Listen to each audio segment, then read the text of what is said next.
ان کے لب رنگی کی نچھاور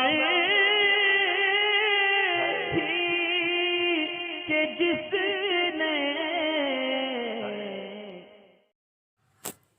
السلام علیکم سکندر صاحب جی، میرا سوال یہ ہے کہ کیا آب زمزم کے پانی سے وضو ہو جائے گا؟ السلام علیکم، جزاک اللہ خیر۔ وعلیکم السلام ورحمۃ اللہ وبرکاتہ۔ آب زمزم سے اگر کسی نے وضو کر لیا تو اس کا وضو بھی ہو جائے گا اور اس وضو سے نماز بھی ہو جائے گی، لیکن آب زمزم سے وضو کرنا نہیں چاہیے۔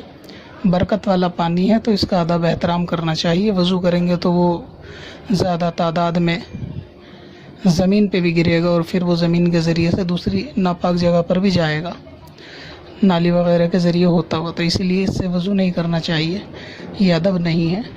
اور اگر کئی ایسی جگہ ہے کہ جہاں دوسرا پانی موجود ہی نہیں ہے، صرف آب زمزم ہے، تو پھر اس سے وضو کیا جا سکتا ہے۔